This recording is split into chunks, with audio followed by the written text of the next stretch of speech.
अस्सलामुअलैकुम वरहमतुल्लाहि वबरकातुहू। मैं हूं डॉक्टर हामिद शाफ़ी और आप देख रहे हैं Shafia social media. Shafia social media के प्लेटफॉर्म पे आज जो सवाल है वो ये है, अस्सलामुअलैकुम वरहमतुल्लाहि वबरकातुहू। मोहतरम हज़रत साहब, मैंने 2 दिन पहले आपका वीलॉग सुना जिसमें आपने बच्चों के रिश्तों के लिए किए गए वज़ाइफ के नुकसानात बयान किए थे, उन पर तफसीली रोशनी डाली थी। मगर मेरा इश्काल ख़त्म नहीं हुआ क्योंकि मैंने एक ही बार वजीफ़ा किया है और मेरे बेटे और बेटी का रिश्ता हो गया है। तो फिर आप कैसे ये दावा करते हैं कि वजीफ़ों के ज़रिए किए हुए रिश्ते कामयाब नहीं होते? इस बात की वजाहत फरमाएं। आज तो लोग हर जायज़ और नाजायज़ काम के लिए औरादो वज़ाइफ कर रहे हैं और उनके काम भी हो रहे हैं। मेरे ख़ानदान में कई मिसालें हैं। बराए करम मेरे इश्काल को दूर फरमाएं और वीलॉग में मेरी क्लास ना पढ़िएगा। जज़ाकल्लाह खैर। ये हैं जी मिसिस काशिफ गुम्मन गुजरांवाला से। थोड़ा सा पेचीदा सवाल है, मैं इसकी थोड़ी सी बैकग्राउंड भी आपको बता देता हूँ। उसके बाद इस सवाल का जो लुबे लुबाब है वो भी आपके सामने रखूँगा, तो फिर इंशाअल्लाह उसका जवाब भी देने की कोशिश करूँगा ताकि मिसिस काशिफ गुम्मन का भी इश्काल ख़त्म हो जाए और इसी तरह अगर आप भी कन्फ्यूजन का शिकार हैं तो आपकी भी कन्फ्यूजन जो है वो ख़त्म हो जाए। कुछ दिन पहले मैंने बयान किया कि वो रिश्ते जो औरादो वज़ाइफ के ज़रिए हिप्नोटाइज करके किए जाते हैं या हो जाते हैं, वो अमूमी तौर पे कामयाब नहीं होते बल्कि बहुत सी मुश्किलात के शिकार हो जाते हैं। वो ख़ानदान भी टूट जाते हैं जो नए बनते हैं, और जो पिछला ख़ानदान होता है, कुंबा होता है, वो भी ज़लीलो ख़ार हो जाता है। तो मेरे बयान के अंदर ये पैगाम था कि आप औरादो वज़ाइफ कब कर सकते हैं, कब नहीं कर सकते। तो इन्होंने उस बात को समझा नहीं है। इन्होंने अपने तजुर्बात को हमारे साथ शेयर किया है कि मैंने तो वजीफ़ा किया है, मेरे बेटे का भी और बेटी का रिश्ता भी हो गया है। तो आप कैसे दावा करते हैं? भाई, मैं दावा ये करता हूं कि अगर आपने औरादो वज़ाइफ किए जहां पे नहीं करने चाहिए थे, रिश्ता हो भी जाएगा तो अपने साथ वो मसाइल लेकर आएगा, परेशानियां लेकर आएगा कि आपको लेने के देने पड़ जाएंगे। बात मैंने ये कही थी। मैंने ये हरगिज नहीं कहा कि औरादो वज़ाइफ रिश्तों के लिए आप नहीं कर सकते। अभी मैं वाज़े करूंगा, मजीद वजाहत करूंगा। ये बात तो मैंने कही नहीं है। सवाल ये था या मेरा मौक़िफ़ ये था या बात ये थी कि कहां करने हैं और कहां नहीं करने। उस बात की आपने तायीद भी की है कि लोग आज हर जायज़ और नाजायज़ काम के लिए वज़ाइफ कर रहे हैं। तो जब आप कोई भी वजीफ़ा, सिर्फ रिश्तों की बात नहीं है, कोई भी वजीफ़ा नाजायज़ काम के लिए करोगे तो वो बैकफायर होकर रहेगा, उसका सेटबैक आकर रहेगा, आप रजत का शिकार होकर रहेंगे। फिर रजत होने के बाद क्या होता है, मेरा ख्याल है कि अगर आप बयानात तवज्जो के साथ सुनते हैं और उन बयानात में से एक बयान भी अगर आपने रजत पे सुना हुआ है तो आपको मालूम होगा कि ये 7 नस्लें खा जाती, यानी खानदानों के खानदान वीरान हो जाते हैं, इंसान बर्बाद हो जाता है, कहीं का नहीं रह जाता और जिंदगी और मौत की कश्मकश में अपने डंग पूरे करता है। फिर मैंने ये फिक्र भी बोला था कि वो खारिश वाले कुत्ते से भी बदतर हो जाता है, मौत मांगता है, मौत नहीं आती। अल्लाह ना करे एक वजीफा या तवीज़ उल्टा पड़ गया, बैकफायर हो गया। तो ये बातें मैंने सारी उस बयान में कही थी। इन्होंने उस बयान को या मेरी बातों को या मेरे मौक़िफ़ को उल्ट लिया है। तो बहरकैफ मैं सवाल का जवाब देता हूँ, मैं अपनी वजाहत करता हूँ, अपना मौक़िफ़ देता हूँ, तो इंशाअल्लाह अज़ीज़ आपके इश्काल भी दूर हो जाएंगे और वो तमाम हज़रात जो औरादो वज़ाइफ जायज़ या नाजायज़ मकासद के लिए कर रहे हैं। यानी हर काम के लिए वजीफ़ा, हर काम के लिए वजीफ़ा वो दिल के कानों के साथ सुने। और वो माँ बाप जो औरादो वज़ाइफ या वो नौजवान बच्चे बच्चियाँ जो औरादो वज़ाइफ या तवीज़ धागा अपने रिश्तों के लिए कर रहे हैं। एक तो है ना माँ बाप कर रहे हैं, आज जो नौजवान नस्ल है वो भी नीला पीला चिट्टा काला या औरादो वज़ाइफ अपनी पसंद की शादी के लिए कर रहे हैं। तो आप सब ने मेरी गुजारिशात को या इल्तजाओं को या मेरे अल्फाज को तवज्जो के साथ सुनना है, ताकि जहां जहां कमी है वहां इस्लाह कर लो, ये ना हो कि बहुत देर हो जाए। औरादो वज़ाइफ हों तिजारत के लिए या औरादो वज़ाइफ हों पसंद की शादी के लिए या औरादो वज़ाइफ हों महज बच्चों के रिश्तों के लिए या औरादो वज़ाइफ हों रोज़गार के लिए, यानी बच्चों की मुलाजमत, नौकरी या कारोबार के लिए, किसी भी मकसद के लिए हों, जब भी कोई वजीफ़ा नाजायज़ मकसद के लिए करोगे, मैं काले इल्म की बात नहीं कर रहा, वो हमारा प्लेटफॉर्म नहीं है, वो हमारा मौजू नहीं होता।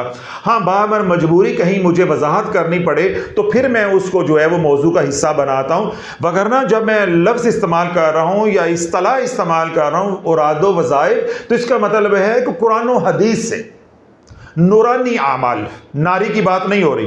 तो जब भी आप औरादो वज़ाइफ करोगे यानी कुरानी औरादो वज़ाइफ करोगे नाजायज़ मकसद के लिए, वो 100% 99.9 नहीं कह रहा, 100% सेटबैक होकर रहेगा।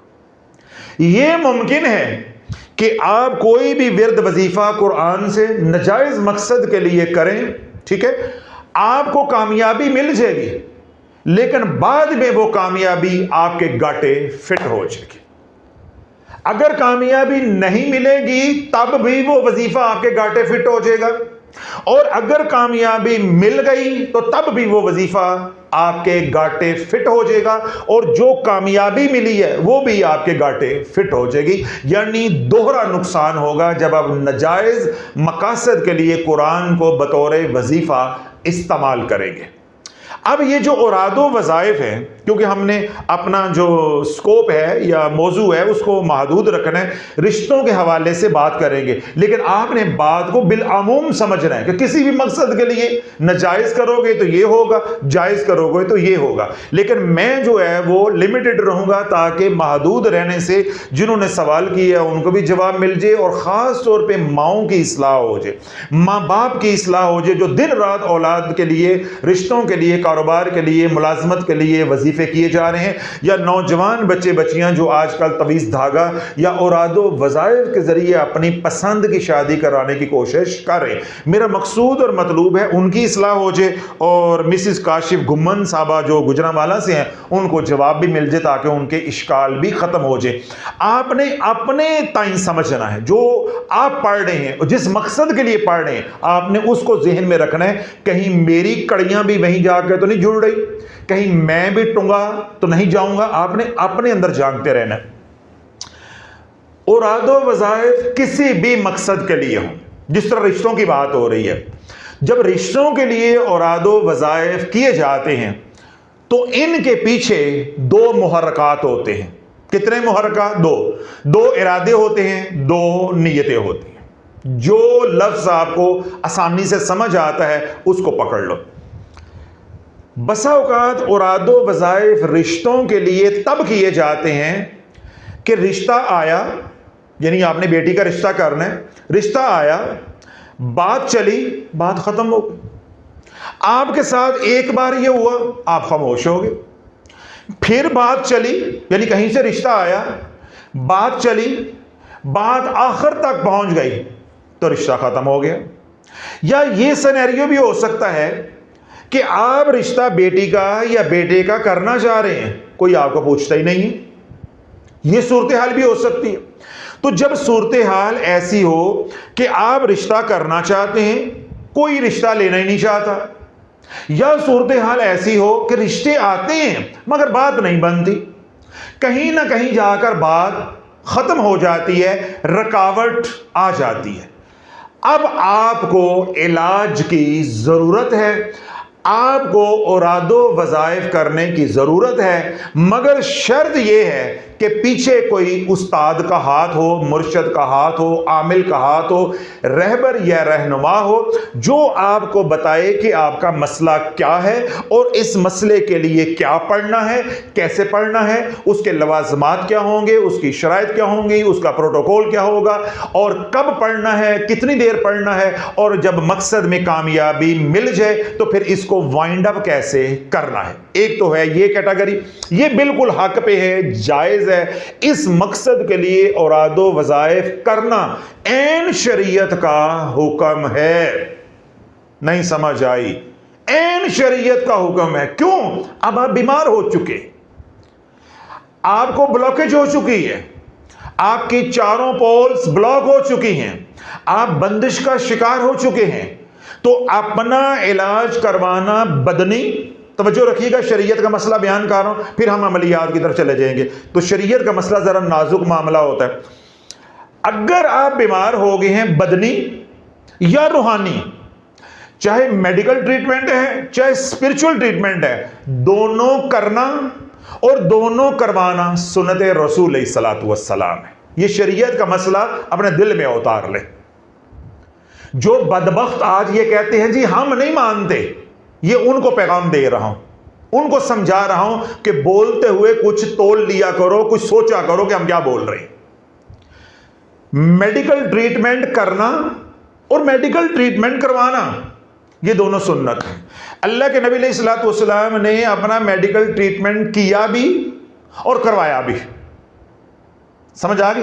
यानी लोगों का भी किया और अपना भी इलाज किया, जो उस वक्त का तरीकाकार था। इसी तरह हुजूर अलैहिस्सलातु वस्सलाम ने अपने गुलामों का रूहानी इलाज किया भी, और जब आप खुद जादू का शिकार हुए तो सूरह फलक नास से अपना रूहानी इलाज खुद भी किया। यानी लोगों का भी किया और अपना भी किया। इसका क्या मतलब हुआ कि जो मुआलिज किसी का इलाज कर रहा है वो भी सुन्नत पे चल रहा है, तो जो मरीज हमारी तरह का जाके इलाज करवा रहा है वो भी सुन्नत समझ के इलाज करवाए तो सुन्नत का सवाब भी होगा। इलाज तो करवाना ही करवाना है, लेकिन सुन्नत समझ के करवाएगा तो शिफा भी होगी और सवाब भी होगा। इसी तरह अगर कोई मेडिकल डॉक्टर है तो वो सुन्नत समझ के ये शोबा जो है वो सिलेक्ट करता है या इधर आता है, तो वो सुन्नत समझ के मरीजों का इलाज करेगा, तो जो उसकी खिदमत पे मुआवजा मिलना है वो तो मिलेगा, लेकिन सुन्नत का नूर भी मिलेगा और सुन्नत का सवाब भी मिलेगा। इसी तरह आप बीमार हो गए तो आपने इलाज तो करवाना ही, मरना तो नहीं है, इलाज तो करवाना है। तो जब आप सुन्नत समझ के इलाज करवाओगे तो सुन्नत का नूर भी मिलेगा और सुन्नत का सवाब भी मिलेगा और इंशाल्लाह फिर शिफा भी मिलेगी। यहां तक बात समझ आ गई? इलाज करवाना चाहे रूहानी हो चाहे बदनी हो, यह क्या है? सुन्नत है, और जान बचाना वाजिब है। अब बात समझ आई? जब आप मेडिकल प्रॉब्लम में फंस गए, आपकी जान को खतरा है, तो शरीयत का हुक्म है कि जान बचाओ। अब जान बचाना वाजिब है और इलाज करवाना सुन्नत है। समझ आ रही? इसी तरह आप जादू का शिकार हो गए, आपकी बेटियों के सर में चांदी आ रही है, बच्चे हैं उनका कारोबार नहीं है, घर तबाह हो रहा है, घर में लड़ाई झगड़े हैं, हर दूसरे रोज घर में खून के छींटे पड़ते हैं, कबूतर के पंख जो है वो खून आलूदा आपके घर में आते हैं, आपके घर में पत्थर गिरते हैं, आपके घर में लड़ाई झगड़े हैं, आपके घर में रिज़्क़ की बेबरकत है। पहले आप साब हैसियत थे, हर आने वाले दिन में आप नीचे नीचे नीचे नीचे आते जा रहे हैं। घर में बदतफाकी है, लड़ाई झगड़ा है, घर में बीमारियों ने डेरे डाले हैं, हर काम में रुकावट है, हर काम में रुकावट है, जिल्लत जिल्लत जिल्लत है। तो ये क्या है? ये बंदिश है। आपको रूहानी तौर पे बीमार कर दिया गया है या आप रूहानी तौर पे बीमार हो गए। अब इलाज करना या करवाना क्या है? सुन्नत है, और अपनी जान बचाना क्या है? वाजिब है। तो ये मैंने शरीयत का मसला भी बयान कर दिया कि बसा औकात लोग इतना बोल्ड होकर बोलते हैं, उन्हें ये मालूम ही नहीं होता हम क्या बोल रहे हैं, क्या हमारे मुंह से कुफर जो है वो निकल रहा है। तो अब बोलो, अगर आपकी बेटी का रिश्ता नहीं हो रहा, आपने अपने अंदर झांकते रहना है। मैं सिर्फ रिश्तों की बात करूंगा। आपने कारोबार है तो कारोबार का सोचें, इमिग्रेशन है तो इमिग्रेशन का सोचें, बीमारी है तो बीमारी का सोचें। मैं सिर्फ रिश्तों की बात करूंगा ताकि जो मौजू है वो महदूद रहे, इनको जो इश्काल है वो ख़त्म हो जाए। अब आपकी बेटियों का रिश्ता नहीं हो रहा, जरा यहां हाथ रख के कहें उनको घर बैठे रहने दें, उनको घर बिठाए रखेंगे। कौन सा मां बाप है कि जो ये कहेगा कि होता तो हो नहीं तो ना सही? कोई है ऐसा? हर मां बाप ये चाहेगा कि खैर से अपने वक्त पे अपने घर पहुंचे, खैर आफियत के साथ, इज्जत के साथ। अब मां बाप अपनी कोशिश भी कर रहे हैं, बच्चे अपने ताई कोशिश कर रहे हैं, लेकिन रिश्ता नहीं हो रहा। जिस तरह मैंने कहा कि पहले तो कोई पूछता नहीं है, और अगर पूछता है तो फाइनल नहीं होता। कहीं बात शुरू में ख़त्म हो जाती है, कहीं दरमियान में ख़त्म हो जाती है, कहीं बहुत आगे जाके बात ख़त्म हो जाती है। बाज़ घरों में ऐसी सूरत हाल भी होती है कि बात डन हो गई, मंगनी हो गई, बाद में लड़ाइयाँ पड़ गई, मंगनी टूट गई, एक टूटी, दो टूटी, तीन टूटी। बाज़ घरों में ऐसा होता है कि वो निकाह कर देते हैं, रुखसी से पहले ही जो है वो ढोलकी बजना शुरू हो जाती, लड़ाइयाँ पड़ जाती हैं, तलाक और खुला तक बात चल जाती। जब ये वाले तमाम मामलात आपके साथ रिश्तों के हवाले से चल रहे हैं, अब आपके लिए इलाज करवाना वाजिब है। यहां सब्र नहीं करना। तुम बहुत बड़े साबिर बनने की कोशिश शाफी के सामने नहीं करो। जिस दर से ये सारी खैरात मिल रही है, क्या हुजूर अलैहिस्सलातु वस्सलाम ने ये बात इरशाद फरमाई है कि सब्र करो? क्योंकि मैंने सब्र किया, तुम भी सब्र करो। हुजूर अलैहिस्सलातु वस्सलाम ने 6 महीने सब्र किया है। कितने महीने? 6। क्यों किया है? कि जादू का इलाज अभी नाज़िल नहीं हुआ था, अल्लाह की तरफ से कोई अमर नहीं आया था। तो हुजूर अलैहिस्सलातु वस्सलाम 6 महीने मुसलसल तकलीफ में रहे, खामोश रहे, तकलीफ में रहे, खामोश रहे। आपकी बशरियत को मुतासर किया जादू ने, आपकी बशरियत को मुतासर किया, नबूवत और नौरानियत को मुतासर नहीं किया। यहां यह मसला भी अकीदे का जहन में रखना है। आपकी बशरियत को मुतासर किया। हुजूर अलैहिस्सलातु वस्सलाम तकलीफ में रहे 6 महीने तक। 6 महीने के बाद अल्लाह ने सारे राज खोल दिए। वो एक लंबी रवायत है, वो इस वक्त हमारा मौजू नहीं है। फिर जिब्रील अमीन अलैहिस्सलाम 11 आयात सूरह फलक और सूरह नास की लेकर नाज़िल हुए। तो माज़अल्लाह सुम्मा माज़अल्लाह, क्या हुजूर अलैहिस्सलातु वस्सलाम ने यह बात इरशाद फरमाई है कि मुझे ज़रूरत नहीं, मैं अल्लाह की रज़ा पे राज़ी हूँ, मैं सब्र कर रहा हूँ? तो इसलिए ज़्यादा फन्ने खां बनने की ज़रूरत नहीं है। ज़्यादा अपनी वलायत दिखाने की या अपने नेक पाक होने की या तहज्जुद गुजार होने की या अपने साबर होने की तबलीग करने की ज़रूरत नहीं है। अल्लाह टोंग के रख देगा। जितनी अपनी औकात है उतना बोला करो, उतना बोला करो। ये ना हो कि ये अल्फाज ही पकड़ का जरिया बन जाए। हर वक्त अल्लाह से डरते रहो, डरते रहो। उसका फजल मांगो, उसका करम मांगो, उसका करम मांगो। हुजूर अलैहिस्सलातु वस्सलाम अपने गुलाम के पास गए तीमारदारी के लिए, अयादत के लिए। तो उस गुलाम ने बारगाह रसालत में अर्ज की कि या रसूलुल्लाह, दुआ करें कि अल्लाह मुझे सब्र दे दे। सुनो जरा, अल्लाह मुझे सब्र दे दे। तो हुजूर अलैहिस्सलातु वस्सलाम नाराज हुए। हुजूर अलैहिस्सलातु वस्सलाम नाराज हुए, आपको जलाल आया। आपने अपने गुलाम को मुखातिब फरमाया कि अल्लाह से सब्र नहीं, अल्लाह से फजल मांगो। अल्लाह से सब्र नहीं, अल्लाह से फजल मांगो। सब्र किया जाता है। या अय्युहल्लज़ीना आमनुस्तईनु बिस्सब्रि वस्सलाह इन्नल्लाहा मअस साबिरीन। जब तक कोई अल्लाह की मदद नहीं आती, नमाज और सब्र के जरिए अल्लाह से मदद मांगते रहो, खामोश रहो, बर्दाश्त करो। लेकिन जब अल्लाह असबाब पैदा कर दे, फिर उन असबाब को अख्तियार करो। शरीयत का हुक्म है कि उतनी ही दुनिया मिलेगी जितने असबाब होंगे।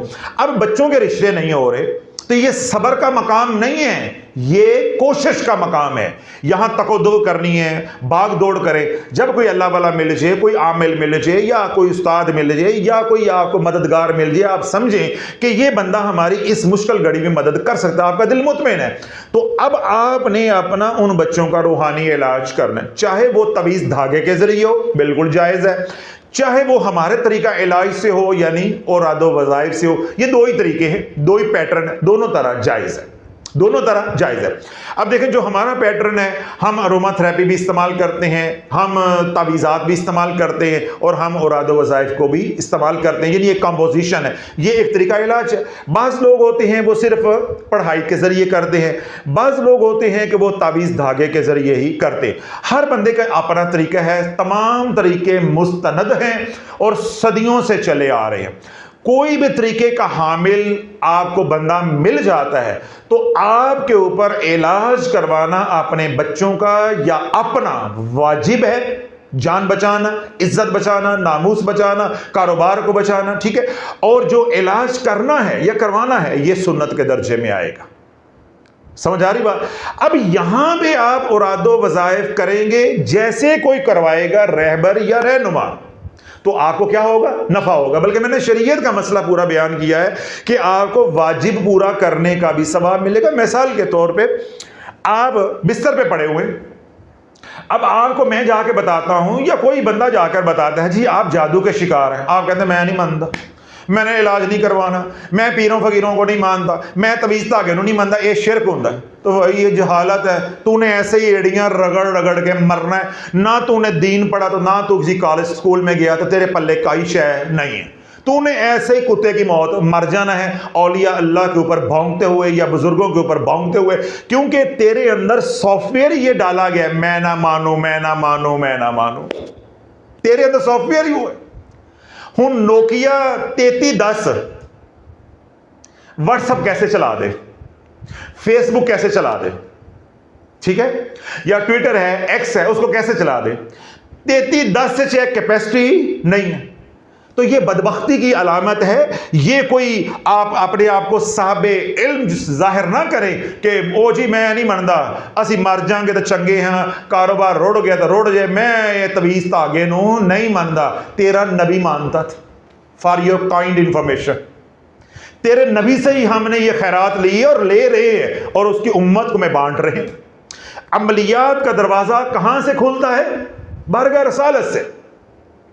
कोई हदीस पाक की किताब खोलो, सही बुखारी तो बड़ी दूर की बात है, गैर मारूफ किताब भी कोई आप हदीस पाक की खोलो, आपको बाबुल अमलियात मिलेगा, अमलियात का बाब मिलेगा। यानी वो आमाल जो अल्लाह के नबी अलैहिस्सलातु वस्सलाम ने अपने गुलामों को, या वो साइल जो दुख लेके बारगाह रसालत में आए, हुजूर अलैहिस्सलातु वस्सलाम ने किसी को कुछ बताया, किसी को कुछ बताया, किसी को कुछ बताया, वो सब कुछ करते रहे और करवाते रहे। माज़ल्ला तू उनसे आगे बढ़ गए, तू उनसे बड़ा मवाहद बन गए, उन्होंने शिरक ना जाना, तूने शिरक बना लिया। कमाल नहीं हो गया? कमाल नहीं हो गया? वो क्या कहते हैं, सस्ते आलू ते महंगा पेट्रोल, ठंडा माहौल ते मिठे चौल, दस मैं किथे जावा ते मंजी किथे डावा। Skoon.com। आज मैंने सारा मजमून पूरा कर दिया। किधर की बात किधर चली गई है। अच्छा भला सीरियस माहौल चल रहा था, सस्ते आलू ते महंगा पेट्रोल, ठंडा माहौल ते मिठे चौल। Skoon.com, जिथे भी रहते हो जिਉਂਦੇ रहो तो बसते रहो। अल्लाह वालों ऐसी बलाओं से दूर रहा करो। मैं समझाना ये चाह रहा हूं। अब अल्लाह वालों अगर आप रूहानी तौर पे मुतासिर हो गए हैं, जिस तरह बंदिश लग गई मैंने बताया, अब अगर आप इलाज करवाते हो अपनी जान को बचाने के लिए, जो कि वाजिब है, तो उस वाजिब पे अमल करोगे। भाई जान अल्लाह की अमानत है, अल्लाह ने हुक्म दिया इलाज करो, मैं उस वाजिब को पूरा कर रहा हूं। तो जो आगे तदबीर करोगे, ठीक है, चाहे रूहानी इलाज करवाओ, चाहे मेडिकल ट्रीटमेंट करवाओ, अगर रूहानी मसला है तो रूहानी करवाओगे, बदनी मसला है तो बदनी करवाओगे, वो सुन्नत के दर्जे में आ जाएगा। यहां भी अगर आप औराद वज़ाइफ करोगे, चाहे सेहत के लिए, चाहे कारोबार के लिए, चाहे बच्चों के रिश्तों के लिए, ये 100% जायज है, बल्कि ऐन हुक्म है कि करो करो। घर बैठे ओरा जो ब्लॉक हुआ है या पोल्यूटेड हुआ है या पोल्स ब्लॉक हुए हैं, ये घर बैठे या माह सब्र करने से खुल नहीं जाने। यहां मैं एक और बात भी लगे हाथ खोल दूं। बाज़ लोगों ने मेरे बयान सुने हैं 2-2.5 साल में, वल्लाहु आलम उनकी क्या मेंटलिटी है, या वो पैसा बचाना चाहते हैं। मैं अल्लाह ना करे कोई बदगुमानी नहीं कर रहा, मैं सिर्फ इस्लाह के हवाले से बात कर रहा हूँ। या उनको मेरी बात सही समझ नहीं आई, या वो वक्त बचाना चाहते हैं, या वो पैसा बचाना चाहते हैं, या अल्लाह की ज़ात जानती है या वो जानते हैं। कई लोगों के मुझे मैसेजेस आते हैं, हज़रत साहब जब से हमने आपके बयान सुने हैं तो हमने तमाम औरादो वज़ाइफ, तवीज़ धागा, नीला पीला चिट्टा काला, अगे शाह पीछे शाह, करंट शाह, सोलर शाह, बैटरी शाह, बग्गे शाह, अगे शाह, सब हमने क्या कर दिया, छोड़ दी। अच्छा जी, ठीक हो गया। अब क्या कर रहे हो? अब जी हम सिर्फ 5 अमाल करते हैं जो आपने बताए हैं, बाकी सब कुछ हमने छोड़ दिया।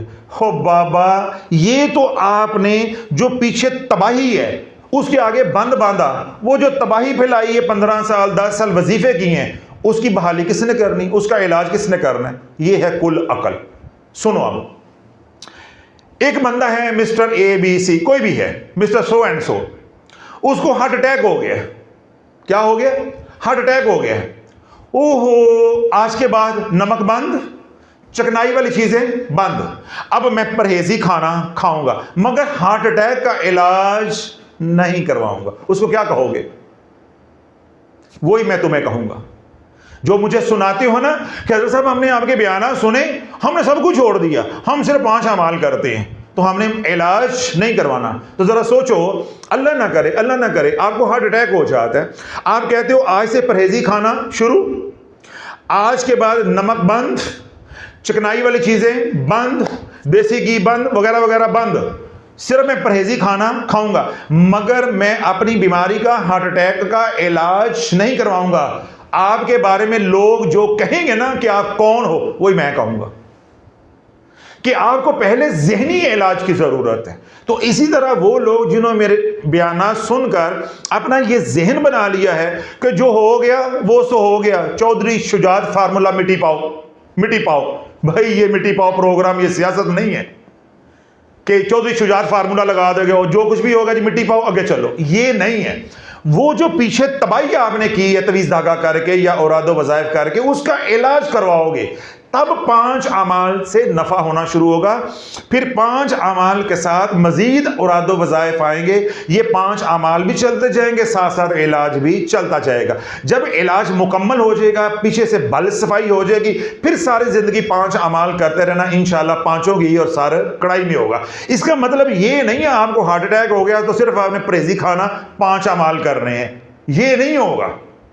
तो ये बात भी आज मैंने वाज़े कर दी है कि वो हजरात जिन्होंने बयानात सुनकर औरादो वज़ाइफ छोड़ दिए, अगर वो पैसा बचाने के लिए, वक्त बचाने के लिए, या किसी भी नालायकी की वजह से, या किसी भी शरई उज़र की वजह से इलाज नहीं कर रहे, तो अपनी इस्लाह कर ले, इस्लाह कर ले। जिस तरह मैंने दलील दी है, अल्लाह न करे किसी को शुगर हो जाती तो वो कहता जी मैंने आज से चीनी बंद, मिठाई बंद, मीठे चावल बंद, शाफी जिन्ना मर्जी कहता रहे, ठंडा माहौल तो मिठे चौल नहीं खाने, जो मर्जी कहता रहे, तो क्या शुगर नॉर्मल हो जाएगी? इसका क्या मतलब है? पहले इसका इलाज होना जरूरी है, या पहले शाफी के पास आना जरूरी है ताकि तशरीफ सीधी हो, तो अकल कोई अपने जगह पे आए तो अपना इलाज करवाओ। तो अल्लाह जिन्होंने बयान सुनकर तौबा की है, मैं उनको सलूट करता हूं, बहुत अच्छी बात है। लेकिन जो तबाही की है अपने खानदान की, या अपनी, उसका इलाज करवाओ। जो भी आपके करीब है या जहां भी आपका दिल मुतमईन होता है, अपना इलाज करवाओ। यहां मेरे पास आओ या ऑनलाइन मेरे से रब्ता करो अगर मेरे से दिल मुतमईन है। अगर आपको कोई सहूलत अपने इलाके में, ठीक है, अपने शहर कस्बे में है, तो वहां से इलाज करो, मेरे पास कोई आना फर्ज नहीं है। मैं सिर्फ ये कह रहा हूं कि इलाज करवाना तुम्हारे ऊपर वाजिब है, तुम बीमार हो तो जब इलाज करवाओगे वो सुन्नत के दर्जे में आ जाएगा, वाजिब का भी सवाब मिलेगा और सुन्नत का सवाब भी मिलेगा। तो मेरा ख्याल है काफी तफसील हो गई है कि जहां आपको जरूरत है औरादो वज़ाइफ की, रूहानी इलाज की, वहां आपने रूहानी इलाज करवाना है, आपकी जरूरत है, आप पर वाजिब है। जब इलाज करवा रहे होंगे तो फिर सुन्नत समझकर करवाना है कि नबी अलैहिस्सलाम पर जब आजमाइश आई तो उन्होंने भी रूहानी इलाज किया। जिब्रील अमीन अलैहिस्सलाम रूहानी इलाज लेकर, यानी सूरह फलक नास जो नेगेटिव एनर्जी के लिए पर्टिकुलर है, स्पेशली हैं, वो लेकर हाजिर हुए। हुज़ूर अलैहिस्सलाम ने तिलावत फरमाई, जूं जिब्रील अलैहिस्सलाम पढ़ते गए, साथ साथ हुज़ूर अलैहिस्सलाम उन्हीं कालिमात को, उन्हीं अल्फाज को या उन्हीं आयात को 11 को दोहराते गए। 11 गिरा जो है वो लगी थी, 11 गिरा जब खुलती गई तो हुज़ूर अलैहिस्सलाम की तबीयत हशाश बशाश हो गई, यानी वो अमल टूट गया, वो अमल टूट गया। अब इलाज के 2 तरीके होते हैं। अगर किसी ने जादू किया है, जहां किया है, पुतला है, कंघी है, या इस तरह धागा है, या कोई भी चीज है जिस पे किया है, वो आपको मिल जाता है, आप उसको फासद कर देते हो तो आपकी जान छूट जाएगी। यानी फिजिकली उसको फासद कर देते हो, खत्म कर देते हो, पानी में बहा देते हो। जिस तरह लोगों को मैं कहता हूं भाई आपके घर में तावीज़ है, उनको पानी में बहा दो। अक्सर लोग कहते हैं जी हमारे घर से तावीज़ निकले। मैं क्या कहता हूं कि जलाना नहीं है, दबाना नहीं है, लटकाना नहीं है, इनको पानी में बहाना है। जब पानी में बहा दोगे तो इंशाल्लाह काफ़ी हद तक यानी 80-90% उसका असर जो वो ख़त्म हो जाएगा। बाकी थोड़ी बहुत सदका खैरात करो, पाक साफ रहो, इंशाल्लाह बाकी जो 10% या 15% नेगेटिव एनर्जी आई है वो अल्लाह के हुक्म से क्लियर हो जाएगी। आपको इलाज करवाने की ज़रूरत नहीं है। और अगर वो तावीज़ात या वो पुतला नहीं मिलता, ठीक है, नहीं मिलता, 99.9% केसेस में नहीं मिलता, तो उसका तरीकाकार क्या है कि हम पढ़ाई के जरिए और आदो वज़ाइफ के जरिए उस नेगेटिव एनर्जी को बर्न आउट कर देते हैं, खत्म कर देते हैं। ये तरीका भी, ये ऑप्शन भी मौजूद है। तो इसलिए समझा ये रहा हूं कि अगर आपका मसला ताज़ा है, एक्यूट है, कोई बात नहीं, तब ये इलाज होगा। और अगर आपका मसला पुराना हो गया, क्रॉनिक हो गया, कोई बात नहीं है, तब भी आपका इलाज होगा। आप पर इलाज करवाना, चाहे बेटियों के रिश्तों का मसला है, कारोबार का मसला है, सेहत का मसला है, या माली मसला है, या कोई भी मसला है, लड़ाई झगड़े का मसला है, किसी तरह का मसला है, आप रूहानी मसाइल का शिकार हो गए, अब आपके ऊपर रूहानी इलाज करवाना वाजिब है। और सुन्नत के दर्जे में रह के आपने इलाज या तो खुद करना है या किसी मुआलिज से आपने करवाना है। इस सूरत में आप जो तवीज़ धागा करेंगे या इस सूरत में आप जो औरादो वज़ाइफ पढ़ेंगे, किसी की रहनुमाई में आपको 100% नफ़ा होकर रहेगा। ये वाली बात मुकम्मल हो गई। अब तो कोई इश्काल नहीं है। अब आ जाओ इधर के ढोलकी तो इधर हमने रखनी है ना। इधर तो सादा सादा प्रोग्राम था, वो उबले चावल तो उत्ते दाल सी, वो मैं फारक करता है। ए बिरयानी प्रोग्राम इधर है, तशरीफ इधर सीधी होनी है। अब औरादो वज़ाइफ पढ़ने की जो दूसरी सूरत है वो क्या है, सुनो। अब आपने अपने अंदर झांकते रहना है, मैं सिर्फ रिश्तों की बात करूंगा। औरादो वज़ाइफ पढ़ने की जो दूसरी सूरत है रिश्तों के मामले में, वो क्या है? आपने भाई से बेटी का रिश्ता मांग लिया। मैं एक मिसाल दे रहा हूं, भाई से बेटी का रिश्ता मांग लिया। बेटी रिश्ता करवा के राजी नहीं अपने कजन से, यानी आपके बेटे के साथ। आपका जो भाई है वो रिश्ता दे के राजी नहीं, बेटी की मां राजी नहीं है। कहना यह चाह रहा हूं कि आपने जहां रिश्ता अपने बेटे का करना है, दूसरा फरीक बेटी वाले आपको देखकर राजी नहीं है, रिश्ता कहां दे देना, रिश्ता कहां दे देना है। अब इस केस में आपने पढ़े वज़ाइफ, तवज्जो रखिएगा। अब मैं पोली पोली ढोलकी जो शुरू करने लगा हूं। अब आपने शुरू कर दिए औरादो वज़ाइफ, असा रिश्ता लेके छड़ना है, असा रिश्ता लेके छड़ना। एक तो ये सूरत हाल हो सकती है, सिनेरियो हो सकता है। एक ये भी हो सकता है कि आपने रिश्ता मांगा, उन्होंने इनकार कर दिया, कहीं और कर दिया, बाहर या अपने खानदान में कहीं और कर दिया। अब आपने अपनी अना का मसला बना लिया, आपके अंदर पाकिस्तानी जिन ऐसे बाहर आया, अना का मसला बना लिया, जे दिती सानू नहीं तो वसन उथे भी नहीं देनी। अब आपने अना का मसला बना के औरादो वज़ाइफ शुरू कर दिए, तवीज़ धागा शुरू कर दिया। दो सिनेरियो हो गए, दो सूरत हाल हो गई। तीसरी आई लव यू हो गया। मैंने तो कहा था भाई इधर दाल चावल प्रोग्राम है, इनको मैंने पहले फारग कर दिया। असल डिश तो इधर है जिनकी तशरीफ सीधी करनी है, जहां 90% उम्मत है, इधर है, इधर सारा गंद इधर है। ये बाएं हाथ, ये तो बेचारे मुस्तहिक हैं, इनको तो मैंने तरगीब दी है, दलाइल दी हैं, भाई तुम करवाओ करवाओ करवाओ अपना इलाज। तो जो हट दर में उनको बेइज्जत भी किया, उनको आईना भी दिखाया है कि ये जहालत है, ये तुम साबे इल्म नहीं हो बल्कि जाहिल हो। तो जितनी क्लास उनकी पढ़नी थी उनकी पढ़ दी, जो उनको समझाना था समझा दिया। असल अल्लाह वालों गंद इधर है, उम्मत इधर से उजड़ रही है कि जहां रिश्ता करना चाहते हो वो देते नहीं, हमने लेके छोड़ना, नंबर 1। नंबर 2, रिश्ता मांगा, उन्होंने इनकार कर दिया, कहीं दे दिया, अब दुश्मनी पे उतर आए कि अब हमने बसरे नहीं देनी, या वहां से डिटैच करवा के तड़वा के इत्थे टांका लाना है। दो सूरतें हो गई। और तीसरी क्या है? I love you. क्या है? I love you. नौजवान बच्चे बच्चियां आपस में आई लव यू हो गया। अब कोई इधर से नहीं मान रहा, कोई उधर से नहीं मान रहा, तवीज़ धागा शुरू हो गया, वजीफे शुरू हो गए, टिकटॉक से देखकर या फिर ऑनलाइन घर में सलाजीद पहुंचना शुरू हो गई।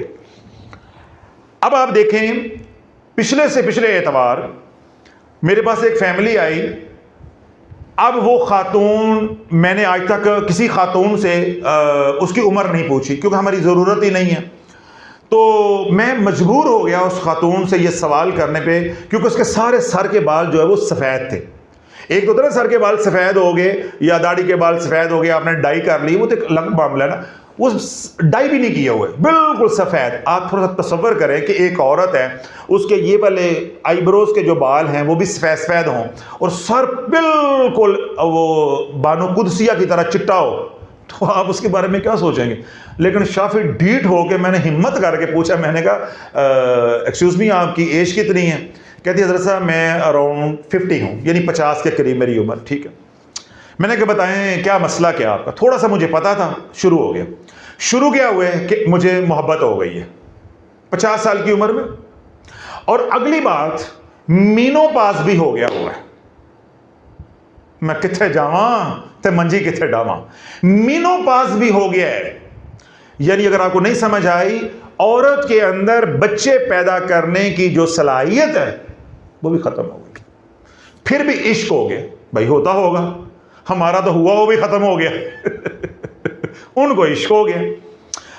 अब वो अपने शोहर को कहती है दे तलाक दे तलाक दे तलाक, खुला दे खुला दे। लड़ाई मार कुटाई, सड़क पे भी उसके शोहर ने मारा वगैरह वगैरह।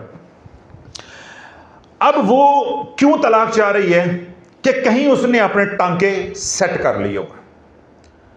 उसने खुद मुझे बताया कि मेरे शोहर ने मुझे कहा कि तूने इसी घर में अब जीना है, मरना है, जो भी होना है, तेरा कौन है? हर दूसरे दिन तलाक मांगती, खुला मांगती, कहां जाएगी?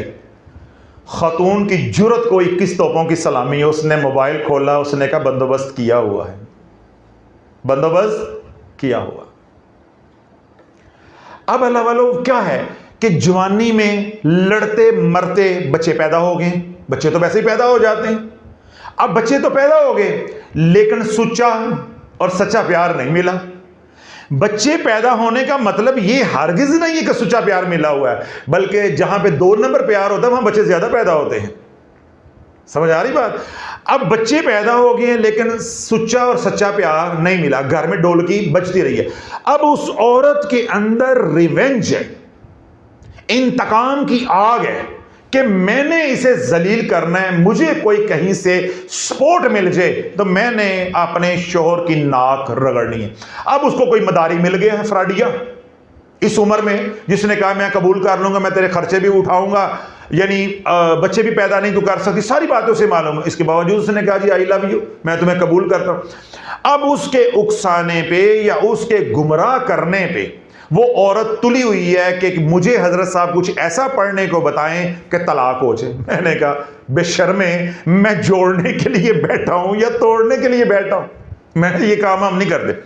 अब ये वो खातून बैठी है, बिल्कुल बराबर पे उसकी जवान बेटी बैठी है। तो मैंने ऐसे ना हाथ रख के ना दाढ़ी पे, तो मैंने बच्ची को कहा, मैंने कहा बेटा आप बताओ ये तुम्हारी मामा क्या बात कर रही। अब वो 22-24 साल की बच्ची है, वो टप टप रोना शुरू हो गई, आंसू।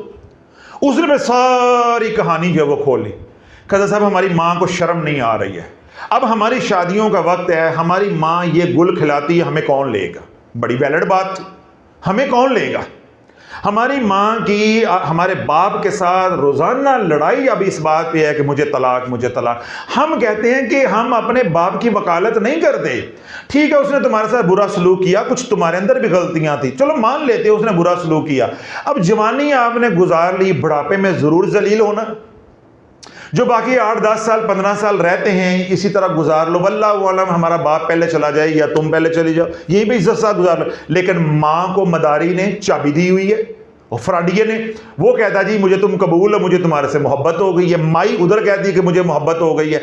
तो अगर अल्लाह वालों उम्र के किसी हिस्से में ये वाला सानिया अल्लाह ना करे ट्रेजेडी किसी की जिंदगी में हो जाती है तब, या जवानी में कहीं पे अट्टी सट्टी बच्चों की हो जाती है, अब उधर वाले नहीं मान रहे, कोई इधर वाले नहीं मान रहे, अब आपने किए औरादो वज़ाइफ। सुनो, आपने रिश्ता मांगा किसी भी खानदान से, फैमिली से या फैमिली से बाहर, उन्होंने रिश्ता नहीं दिया, नंबर 1।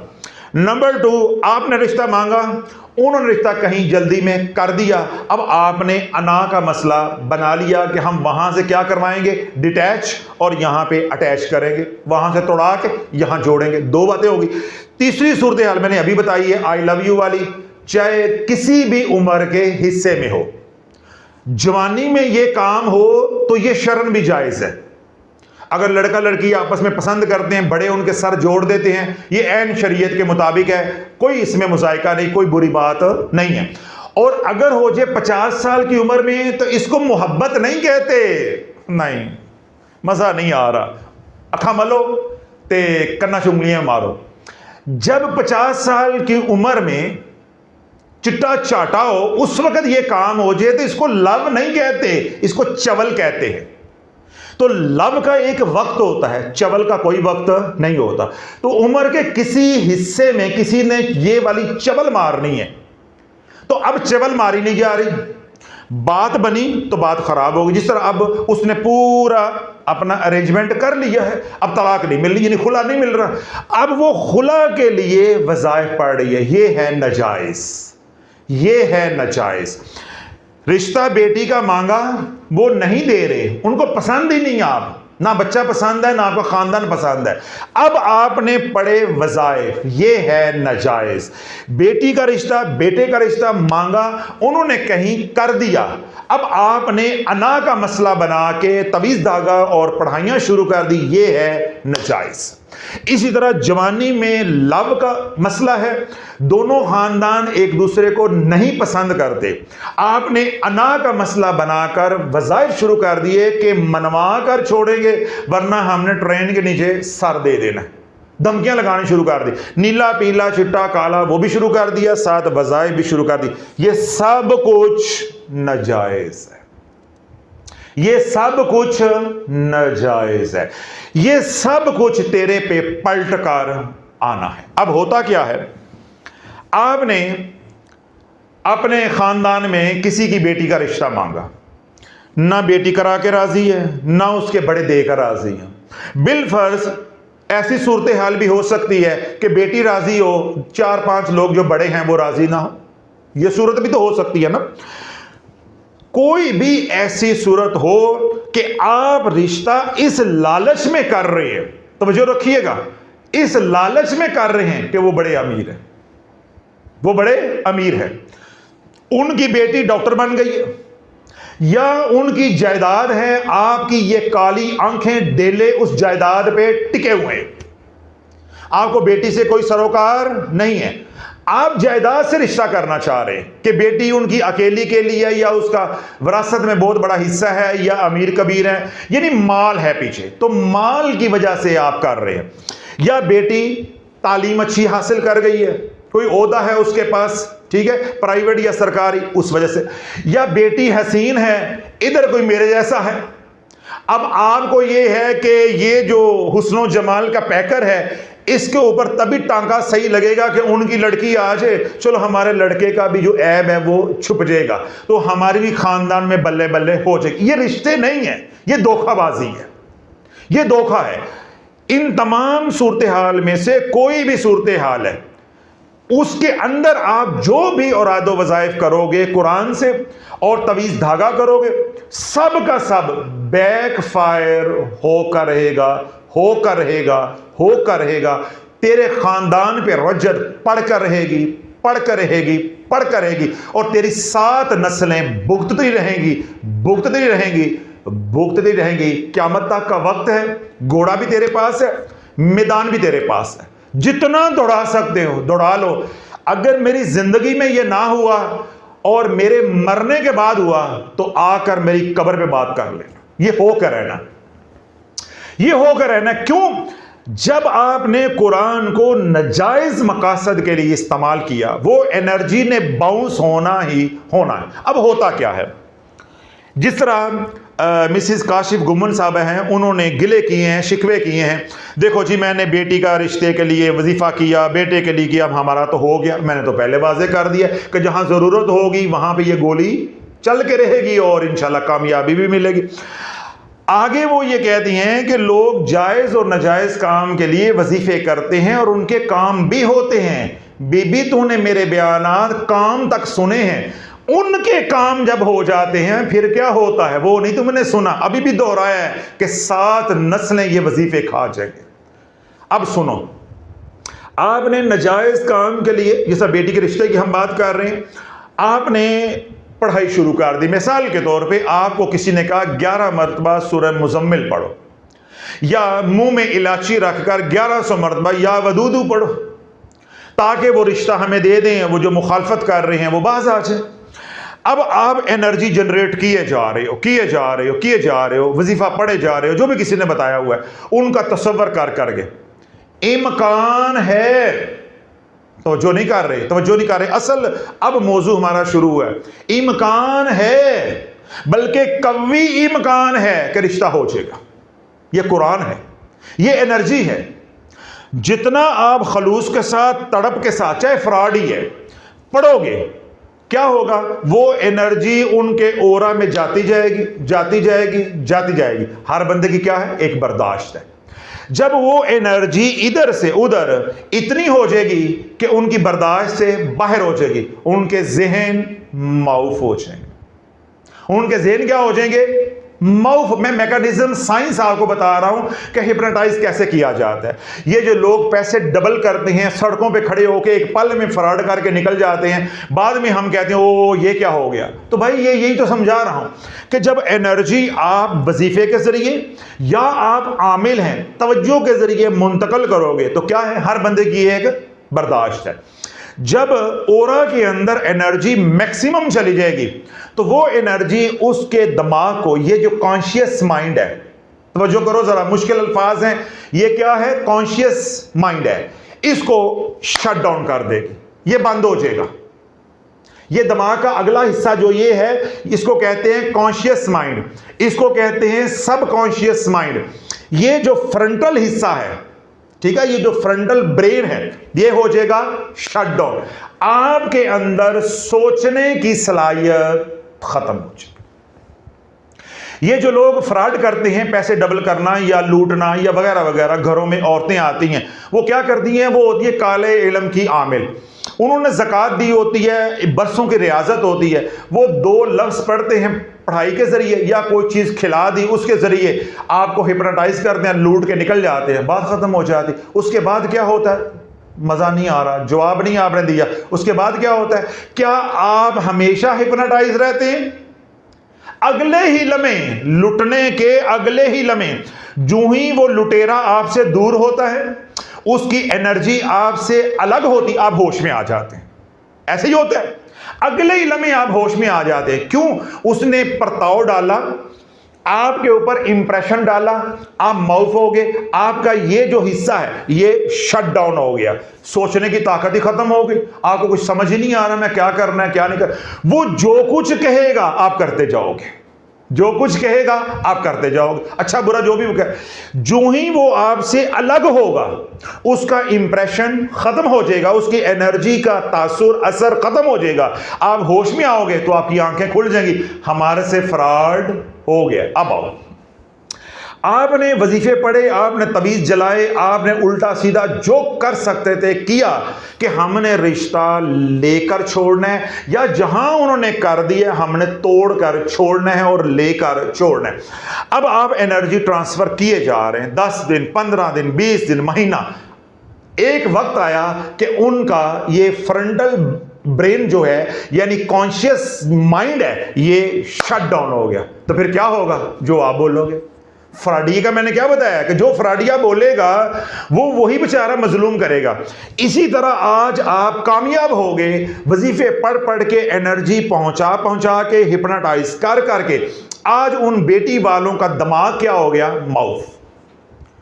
अब जो आप कहोगे जिन यार न चावे, अब तो आपके हाथ में लगाम आ गई है, चाबी आपके हाथ में आ गई है।